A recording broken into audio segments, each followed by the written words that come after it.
Bonjour et bienvenue dans l'épisode 39 de Symfony 2. Alors aujourd'hui on va continuer dans notre lancée avec les extensions Doctrine, donc je vous propose de voir l'extension SoftDelete. Alors l'extension SoftDelete elle est très simple. On va l'utiliser sur l'entité page, comme ça va être beaucoup plus simple et beaucoup plus clair à comprendre. Alors comme je disais, celle-ci va servir en fait à simuler la suppression, donc dans notre cas par exemple d'une page. C'est-à-dire que lorsqu'on va éditer la page, et de manière inintentionnée, je vais cliquer sur Delete, donc celle-ci va être supprimée. Le but va être justement, de faire croire à l'administrateur qu'elle est supprimée, ou à l'utilisateur, mais en fait, de toujours la garder, toujours la stocker en base de données. Donc là, si je vais dans Page, par exemple, on voit que celle-ci a bien été supprimée. Or, ce qu'on aurait voulu, c'est la garder et la restaurer si erreur intempestive de l'administrateur. Voilà. Donc globalement, c'est ce que fait par exemple Facebook ou autre pour les comptes. Sur Facebook, lorsque vous supprimez votre compte, en fait, il est inactif, il n'est pas réellement supprimé. Vous pouvez à tout moment le restaurer. Donc c'est globalement ce qu'ils font. Alors pour faire cela, on va tout simplement, donc, comme je disais, aller dans l'entité page et on va travailler sur cette entité. Alors ce qu'on va faire sur cette entité, c'est qu'on va rajouter juste un attribut, donc ID par exemple, et on va lui dire ici, hop, donc toujours pareil, hein, ORM, la colonne, le name. Alors généralement on met deleted at, donc vous pouvez mettre ce que vous voulez, hein, vous pouvez mettre delete tout court, ou c'est vraiment à votre guise encore une fois. Donc là on va mettre le type, hop, donc c'est du datetime, et là on va mettre nullable à true. Hop. Une fois qu'on a fait ça, on va mettre donc private deleted at. Et maintenant, en haut, ici, on va préciser comment on utilise le soft deletable. Alors, un petit arrobase GNMO, soft, delete, alors voilà, faut que je me trompe, deletable. Et là, on va préciser le champ en question qu'on vient de créer. Donc, quel champ il va utiliser pour voir s'il est delete ou pas. Donc, on va dire deleted at. Deleted at. Ensuite, on va mettre une option à false, donc timeAware. Lui, en fait, va servir, donc si je ne me trompe pas, à préciser une date future de suppression. C'est-à-dire qu'au bout d'un moment, au bout de X temps, on pourra décider de la supprimer réellement.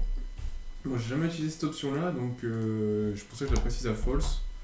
Donc si quelqu'un a un retour d'expérience dessus, n'hésitez pas à partager. Alors, une fois qu'on a fait ça, on va mettre à jour notre entité. Donc c'est WAMP e-commerce. J'ai oublié 3W. E-commerce, app console, doctrine, schéma, update et on force. Donc là ça devrait forcer. Voilà, donc là on va voir dans notre base de données, si on va y jeter un petit coup d'œil. Hop.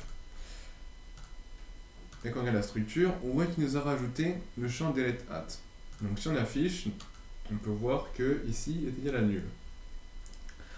Donc maintenant je décide involontairement de supprimer un article. Donc hop, donc mon bon bel article là, au lieu de faire update sans faire exprès, je clique sur delete. Voilà, c'est vraiment inattentionné. Donc là on va voir que elle n'apparaît plus, que l'article n'apparaît plus. Et on se dit, bah zut, j'ai fait une boulette.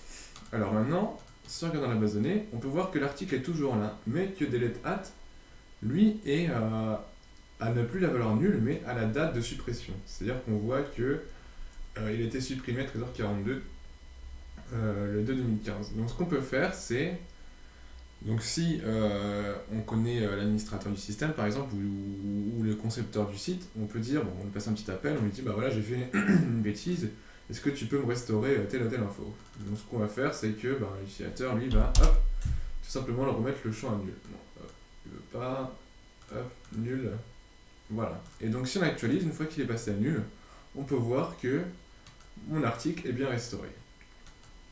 Donc ça, vous voyez déjà la puissance.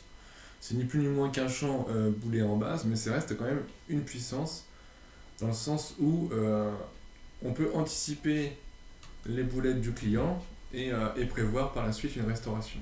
Donc on pourrait faire, pourquoi pas, une petite page corbeille et voir tout ce qui était supprimé et pouvoir restaurer. Alors ça, on va le voir dans quelques instants. Donc pour ce faire, on va se rendre dans le contrôleur. Alors hop, on va se rendre dans le petit contrôleur, page admin contrôleur. Donc là, on est sur l'index. Hop, je vais faire ça. Donc là, ce qu'on va faire, c'est qu'on va faire un var dump de entity. Pour vous rendre bien compte, hop, on a fait un die, on actualise. Donc là, ce qu'on va voir, c'est qu'on récupère bien un objet avec notre article. Donc on repart sur notre petit article. Ah, c'est dommage que je puisse pas. Alors, on va retirer ça. Hop, on retourne sur l'édition. Je remets ça. Voilà. Et donc, je le supprime. Donc on repart comme on était il y a quelques secondes. Donc là, on peut voir que si j'actualise, mon tableau est vide. Donc comment on peut faire pour lister ou récupérer du moins les informations en base qui sont indirectement supprimées? Alors pour ça, il suffit tout simplement de désactiver en fait le filtre mis par défaut par GNMO. Donc on va se rendre, voilà, et on va lui dire ici. Donc comme je disais, il suffit tout simplement de désactiver le filtre Soft Deletable donc dans l'Entity Manager. Donc ce qu'on peut faire une fois qu'on a instancié l'Entity Manager, on va lui dire, donc on va faire un EM, et on va faire un Get Filters. Et là vous allez comprendre ce qui se passe. Donc je vais juste faire un var dump de Get Filters, et on va voir les filtres de l'Entity Manager. Donc si on fait, voilà, donc là on voit qu'on peut accéder directement à tous les objets de l'Entity Manager. Donc nous, ce qu'on veut, c'est aller voir tous ceux qu'on peut désactiver. Donc on voit qu'ici, on a Disable. Donc on va pouvoir, non pas aller activer les filtres, mais les désactiver. Donc ce qu'on va faire, c'est qu'ici, on va lui dire de Disable, et on va chercher le filtre Soft Deletable pour pouvoir le désactiver. Car si là on regarde bien, on voit bien Enable Filter et on voit Soft Deletable. Donc ce qu'on va faire, c'est qu'on va juste reprendre, hop, copier-coller cette valeur-là, et on va le désactiver. Hop, donc on fait un... non, j'ai oublié, on fait un Disable, et là on va lui dire de désactiver celui-ci. Hop, on retire tout ça, et là on ne change strictement rien à la configuration. Et là vous allez voir qu'en rafraîchissant, on a bien retrouvé notre entité malgré qu'elle soit bien désactivée en base, enfin qu'il y ait bien une date de suppression en base de données. Donc comme ça, vous allez pouvoir faire une petite page de récupération, une espèce de petite corbeille. Donc on pourrait la faire maintenant, donc ça prendra quelques secondes. Hein. Il suffit de copier-coller ça, hop, de lui dire ici, je sais pas moi,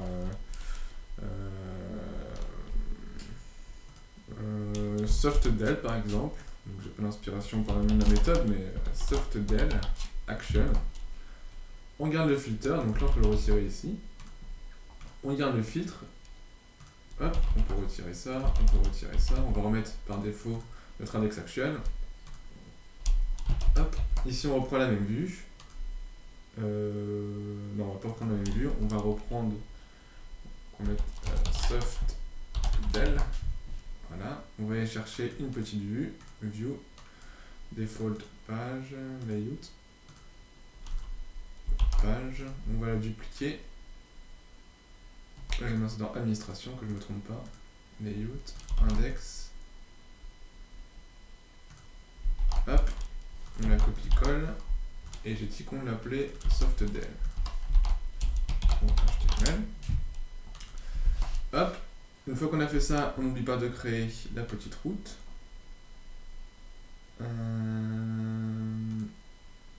Routine admin.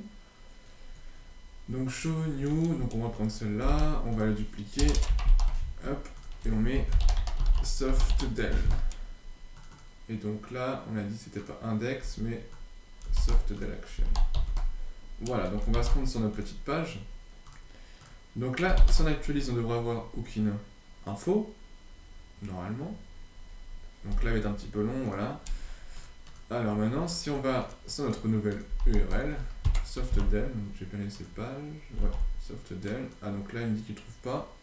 Donc c'est normal puisque j'ai pas changé le nom de la route. Donc admin page underscore softdel. On va mettre comme ça, softdel. Donc là, si j'actualise, il va trouver. Voilà. Donc on a notre cas où dans nos pages là, donc là je suis dans la liste des pages classiques, hein, comme on avait avant. On n'a aucun article, et là dans la liste des poubelles, en fait la poubelle tout simplement, on voit qu'on a bien notre article. Donc ce qu'on pourrait faire ici, c'est une petite icône restaurer, comme ça on pourrait restaurer directement l'article supprimé. Donc comme ça, je vais vous montrer comment faire cela. Alors, ce qu'on peut faire, c'est ici faire une méthode, d'ailleurs on va l'écrire, public function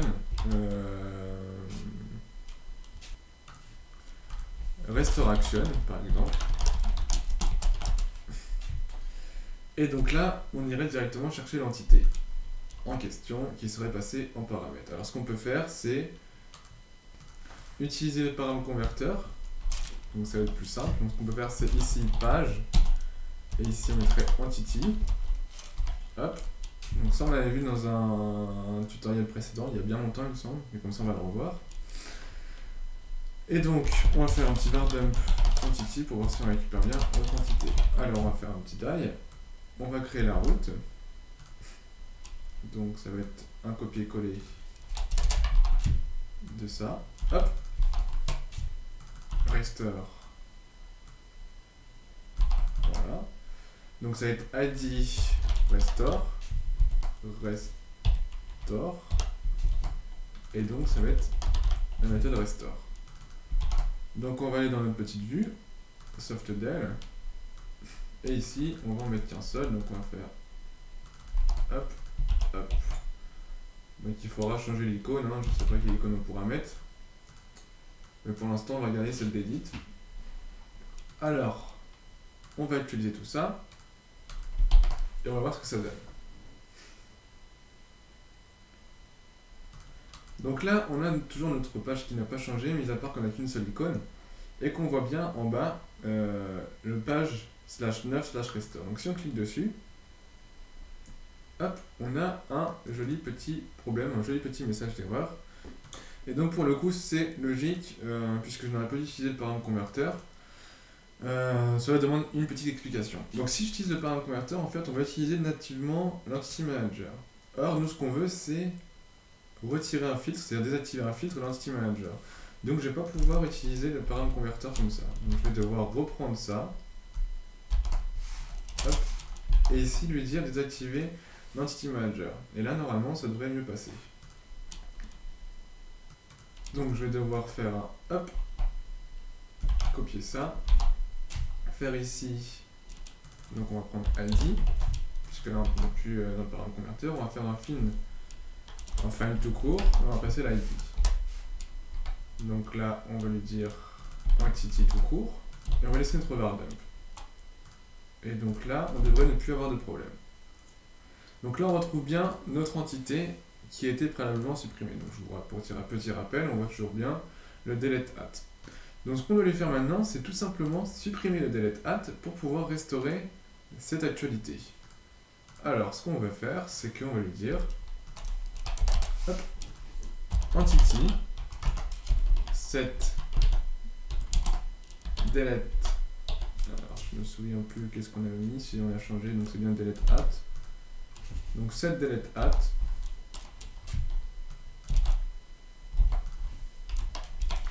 annule. Et ensuite on n'aura plus qu'à persister, donc faire un em persist de entity et de flush. Voilà. Ensuite, on fera une redirection.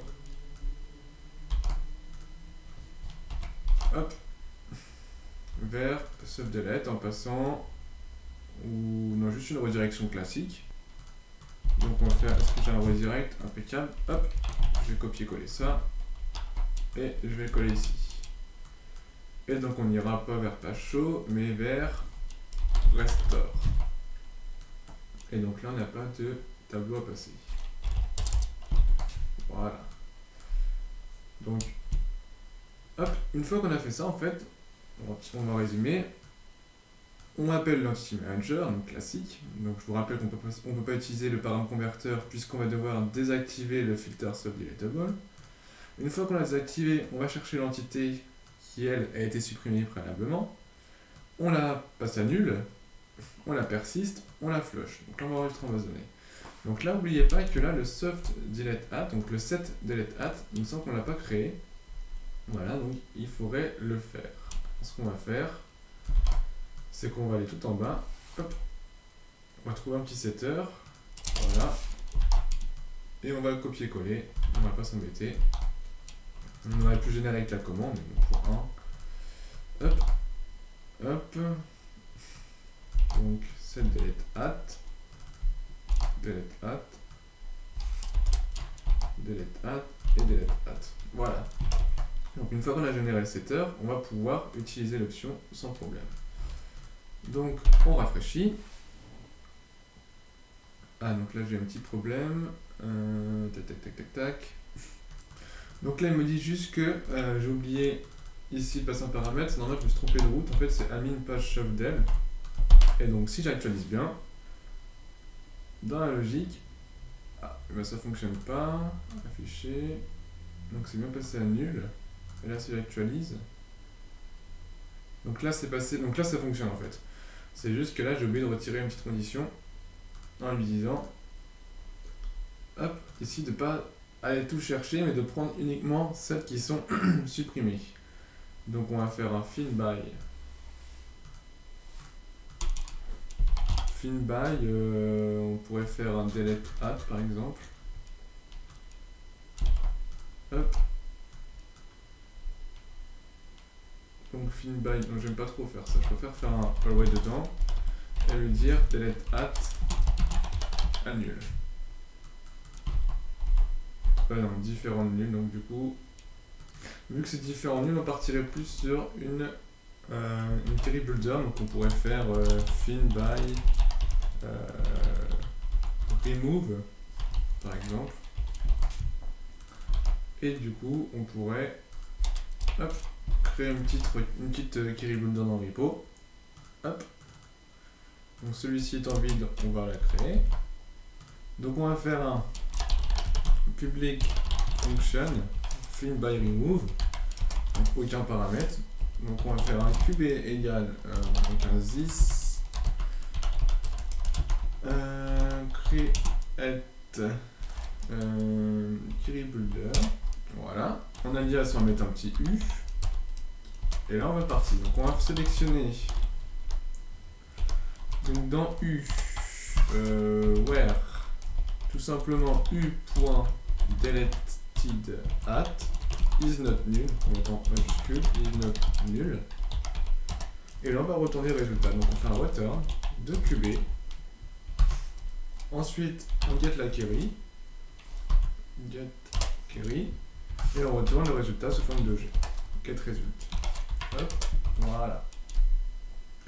Donc là si on fait ça, on va récupérer donc, dans notre contrôleur hop, toutes les entités qui ont fin by remove qui est différent de nul. Du coup, on va récupérer donc toutes les pages qui ont été supprimées préalablement. Donc si on actualise, donc là on voit bien qu'on avait bien dans softdel l'entité qui n'est plus supprimée du coup, donc elle devrait plus être là. Donc si on actualise, on voit bien qu'elle disparaît. Et en l'occurrence, dans nos pages, on voit qu'il est encore là. Donc si on retourne ici et qu'on la supprime, hop, je la supprime, elle devrait plus apparaître dans la liste, voilà, mais elle devrait apparaître dans cette liste. Et là en l'occurrence, elle apparaît bien. Donc on va la restaurer pour qu'elle apparaisse dans la liste précédente. Donc c'est un peu du va-et-vient, mais c'est pour vous faire une petite démonstration. Donc là on clique et elle apparaît ici. Voilà, donc là vous avez vu comment on peut faire un système de restauration avec le soft deletable. Donc on va faire un petit récapitulatif, puisqu'on a été quand même assez vite. Alors, ce qu'on a fait, on avait ici, on va commencer par l'entité d'ailleurs, on avait ici, on n'avait pas d'attribut deleted at. Ce qu'on a fait, c'est qu'on a créé cet attribut. Cet attribut va permettre d'ajouter une date selon la suppression, en l'occurrence, d'une page. C'est-à-dire que grâce à cette annotation, on lui dit lorsque je supprime une page, tu m'insères la date dans la colonne deleted at, qui est ici. Si je supprime un article, je vais avoir une jolie date ici. On peut faire le test. Hop. Donc là, j'ai bien mon article annule. Si je le supprime, hop, on voit qu'automatiquement, j'ai la date qui est insérée. Donc dans un premier temps, ce qu'on a fait, nous, c'est qu'on a créé une méthode qui va supprimer un semblant de suppression plutôt, l'article, la page en question.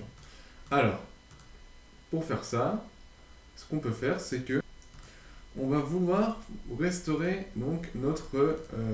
donc si j'actualise ici, voilà, pas besoin d'actualiser, on va vouloir restaurer notre article, notre page, pardon. Donc, on va créer une espèce de liste de pages archives, donc plutôt suppression, une poubelle, qui va nous servir à restaurer la page préalablement supprimée. Alors, quand on va dans notre méthode, ce qu'on fait, c'est qu'on va chercher l'entity manager, et pour pouvoir afficher nos pages, on va devoir désactiver le filtre Soft Deletable. Donc à la différence d'un détection qui lui va chercher toutes les pages qui n'ont pas été supprimées, on a juste cette petite ligne là qui va lui dire bah, tu peux me prendre toutes les pages, tu me désactives le Soft Deletable, et là on va lui dire tu peux me prendre toutes les pages qui ont le fill by remove, c'est-à-dire le delete at, quand on va voir le repo, hop, qui ont delete at différent de nul. Et ensuite, il va restituer les informations. Donc en l'occurrence, il va faire exactement ça. Ensuite, on a une deuxième méthode qui va servir à restaurer. Donc la restore action. La restore action, elle, on va devoir une fois encore modifier l'entity manager pour qu'il puisse retrouver l'entité, puisqu'on lui passe en paramètre. Donc une fois qu'il a retrouvé l'entité, on a juste à setter le delete at à nul, de persister et de flush. Ça va servir tout simplement à restaurer la page. Ensuite, on redirige vers la mine page softdel pour bien voir qu'elle a bien été restaurée. Puisque si on clique ici, on va voir que c'est redirigé et qu'elle disparaît, mais qu'elle réapparaît bien dans les pages. Voilà, tout simplement. Donc là, on va arriver à la fin du tutoriel. Donc c'était un petit peu compliqué à expliquer, puisque c'est un peu une gymnastique en fait au niveau des pages, etc. Mais je voulais bien vous montrer la différence, comment on pouvait faire un système de fausses poubelles et restaurer tout simplement la suppression préalablement effectuée. Donc j'espère que ce tutoriel vous a plu, qui vous donnera des idées. En soi, pour notre e-commerce, c'est pas très utile, quoique moi ce que j'aime bien faire, c'est mettre ça sur les produits, de sorte à ne pas casser par exemple des relations. Si demain il faut restaurer, au moins on n'a cassé aucune relation. Donc ça peut être un bon point. Pareil pour les catégories, il faut vraiment penser utilisation, savoir si l'utilisateur va faire une bêtise, qu'est-ce que ça va engendrer, et est-ce qu'il est bon de le mettre. Donc il n'est pas forcément bon de le mettre partout, parce que vous voyez qu'en fait en faisant ce système-là, il reste en base de données, c'est-à-dire qu'il ne sera jamais supprimé, donc à force, votre base de données va prendre du volume. Donc il faut faire ça judicieusement et bien réfléchir. Voilà, donc j'espère que, comme je disais, ce tutoriel vous a plu, que vous êtes toujours emballé par ces extensions Doctrine, que vous allez continuer à les apprendre et les utiliser. N'hésitez pas à partager donc vos commentaires, vous poser vos questions, venir sur le channel IRC si besoin, donc c'est sur Freenode, donc channel DevonClick. Et je rappelle que toutes les sources sont disponibles sur GitHub à l'adresse suivante. Donc si je vais sur GitHub DevonClick, voilà, dans e-commerce, vous avez donc ici toutes les versions en fonction des tutoriels. Donc là, il y aura un tag V029 pour ce tutoriel. Pour les gens qui cherchent les templates aussi, on a les templates ici. puisque je reçois beaucoup de mails en me disant est-ce que je peux avoir les templates, donc tout est disponible sur GitHub. Voilà. Donc, comme d'habitude, bon courage pour la suite, restez vigilants pour les prochains tutoriels qui vont pas tarder à sortir, et conclure sur sur ces extensions Doctrine, tout simplement. Donc rendez-vous au prochain tutoriel et bon courage pour la suite.